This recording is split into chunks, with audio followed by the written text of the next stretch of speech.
नमस्कार दोस्तों, 27 मार्च 2026 रामनवमी का ऐतिहासिक दिन, जिसमें नेपाल के नवनिर्वाचित प्रधानमंत्री बालेंद्र शाह शपथ लेने वाले हैं। इनके शपथ लेने के साथ ही नेपाल में सबसे कम उम्र के 35 वर्ष की उम्र में प्रधानमंत्री बनने वाले हैं, पहले नेता बन जाएंगे। दोस्तों, इनका राजनीतिक करियर कोई पुराना राजनीतिक करियर नहीं है। ये पहले रैपर हुआ करते थे, गाने गाया करते थे। उसके बाद ये मेयर बने काठमांडू के, और मेयर बनने के बाद जब नेपाल में जैड जैन की क्रांति हुई और वहाँ के युवाओं ने नेपाल की वर्तमान सरकार को उखाड़ फेंका, उस दौरान ये प्रमुखता से उभर कर आए थे और इनकी मांग करने लगे थे नेपाल के युवा कि बालेंद्र शाह को क्या होना चाहिए, नेपाल का प्रधानमंत्री होना चाहिए। मार्च में अब चुनाव होते हैं और इनकी जो पार्टी है, राष्ट्रीय स्वतंत्र पार्टी आरएसपी, उन्होंने एक तरफा चुनाव जीतते हुए नेपाल में अपना बहुमत हासिल कर लिया है और इनको अपना अगला प्रधानमंत्री चुन लिया है। अब दोस्तों, इनके बारे में अगर हम जानें, ये एक स्वतंत्र उम्मीदवार के रूप में मई 2022 में काठमांडू के मेयर बनते हैं और 2026 में संसदीय दल के नेता और पीएम के चेहरे बनकर ये सामने आते हैं। दोस्तों, मेयर बनने से पहले ये रैपर हुआ करते थे, इंजीनियर हुआ करते थे। जब नेपाल में जैड जैन क्रांति हुई तो उससे पहले जब भ्रष्टाचार फैला हुआ था नेपाल में, तो इन्होंने अपने गानों के जरिए नेपाल के युवाओं को जगाने का प्रयास किया था, जिसमें इन्होंने बहुत महत्वपूर्ण भूमिका निभाई थी, जिसकी वजह से नेपाल में युवा थे उनके बीच में काफ़ी पॉपुलर हो गए थे। कार्यशैली की अगर हम बात करें तो मेयर के रूप में उन्होंने काठमांडू में अवैध निर्माणों को हटाने, कूड़ा प्रबंधन जैसे साहसिक कदम उठाए।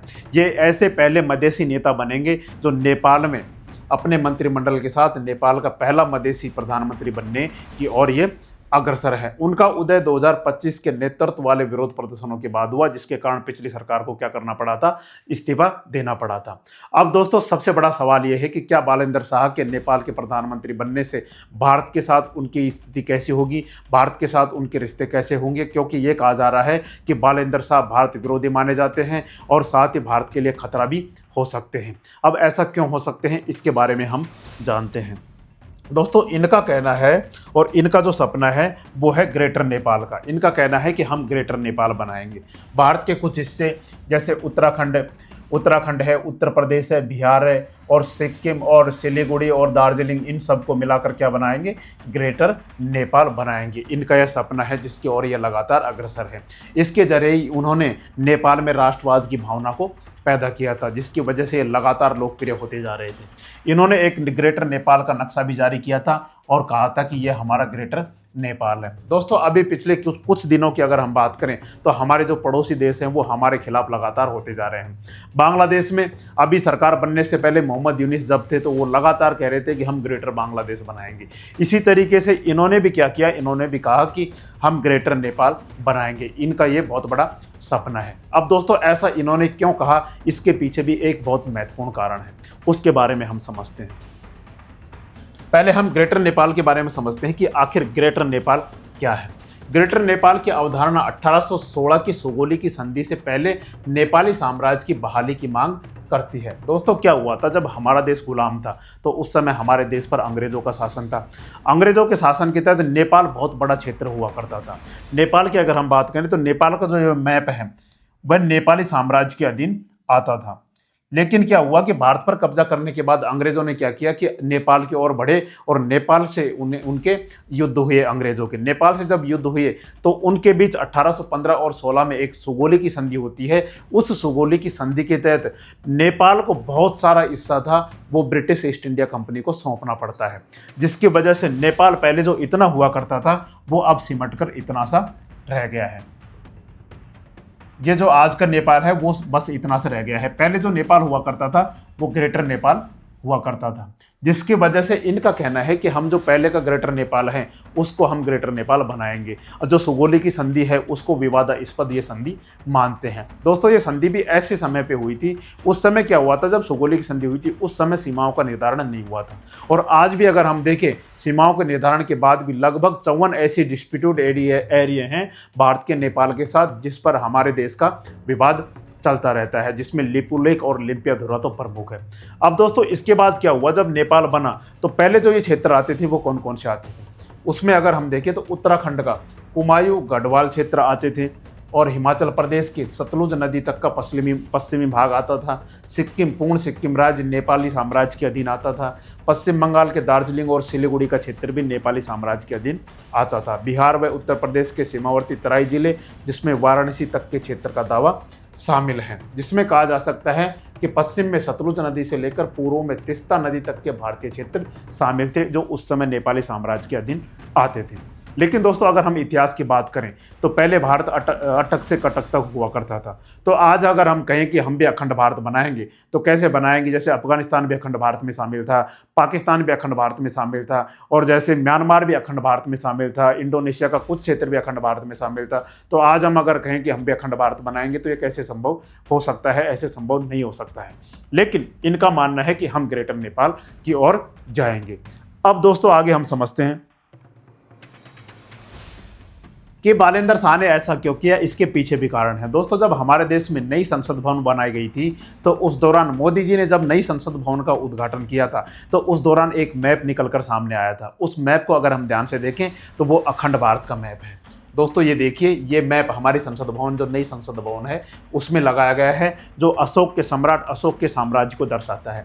उसमें नेपाल का कुछ हिस्सा भी शामिल है, जैसे लुम्बिनी, जो महात्मा बुद्ध का नेपाल का जो जन्म स्थान माना जाता है, वो भी इसमें शामिल था जब संसद भवन का उद्घाटन किया गया था। हालांकि हमारे देश का कहना है कि भारत की तरफ से पहले ही भित्ति चित्र को लेकर साफ कर दिया गया है कि यह सिर्फ एक सांस्कृतिक नक्शा है जो अशोक साम्राज्य के विस्तार को दिखाता है। खुद विदेश मंत्री एस जयशंकर ने कहा था कि नक्शे का राजनीति से कोई लेना देना नहीं है, लेकिन अखंड भारत का नक्शा तो अखंड भारत का नक्शा है। जब इनको पता चला बालेंद्र शाह को, तो ये उस समय क्या थे, 2023 में जब इसका संसद भवन का उद्घाटन किया गया था, तो उस समय ये काठमांडू के मेयर हुआ करते थे। तो इन्होंने क्या किया, ग्रेटर इसके विरोध में ये जो अखंड भारत का मैप लगाया था, इसके विरोध में क्या किया, इसके विरोध में इन्होंने क्या किया, अपने ऑफिस में ग्रेटर नेपाल का मैप लगा दिया भारत के विरोध में, जिसमें नेपाल में इनकी काफ़ी वाई हो गई। क्या बात है, इन्होंने तो भारत को सीधा सीधा जवाब दे दिया, भारत से टक्कर लेने की ठान ली, इन्होंने तो ग्रेटर नेपाल के बारे में सोच लिया। हालांकि भारत ने विरोध भी किया था, बहुत कड़ा विरोध भारत ने जताया था, लेकिन इन्होंने अपने ऑफिस में ग्रेटर नेपाल का मैप लगाया था। अब इनकी भारत विरोधी जो नीतियों के बारे में जानते हैं तो वो भी काफ़ी महत्वपूर्ण है, उसको हम समझते हैं। इनका तो यही मानना है कि this is possible, greater Nepal possible हो सकता है। अब दोस्तों, इनकी जो भारत विरोधी नीतियां हैं उनके बारे में हम समझते हैं। ग्रेटर नेपाल के बारे में तो हम चर्चा कर ही चुके हैं, और दूसरा, इन्होंने भारतीय फिल्मों पर प्रतिबंध भी लगाने की बात कही थी। दोस्तों, एक फिल्म आई थी आदि पुरुष। आदि पुरुष में क्या था, 2023 में फिल्म आदि पुरुष के संवादों को लेकर काठमांडू में सभी भारतीय फिल्मों के प्रदर्शन पर लोग रोक लगा दी थी। उसमें क्या हुआ था, उसमें इस फिल्म में एक डायलॉग है कि सीता भारत की बेटी है, सीता भारत की बेटी है, लेकिन एक्चुअल में कहाँ की थी, जनकपुरी की थी, राजा जनक की बेटी थी। तो मतलब जनकपुरी कहाँ आता है, नेपाल में आता है। तो इनका यह था कि इस डायलॉग पर बालिन भड़क गए और उन्होंने इसे नेपाल की सांस्कृतिक पहचान पर हमला बताया। बहुत से लोगों का मानना है कि सीता, जिन्हें जानकी भी कहा जाता है, का जन्म नेपाल के दक्षिण पूर्वी स्थित जनकपुर में हुआ था, ऐसा इन्होंने कहा था, जिसकी वजह से इन्होंने आदि पुरुष फिल्म पर प्रतिबंध भी लगा दिए थे। दूसरा, भारत से संबंध। राजनीतिक विवादों के बावजूद बालेंद्र शाह का भारत के साथ निजी जुड़ाव भी है, वो भारत में पढ़े हुए हैं।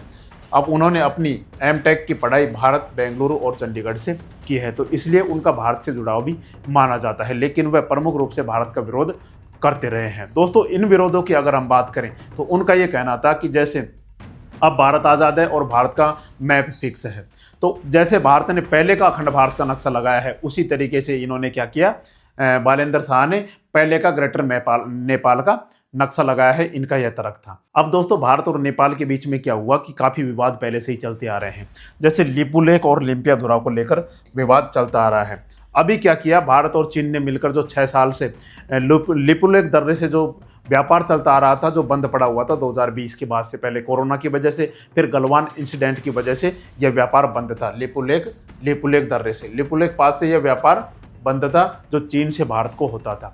अब भारत और चीन ने मिलकर इस लिपुलेख दर्रे को खोलने का फैसला ले लिया है और इससे वापस से व्यापार स्टार्ट कर दिया है।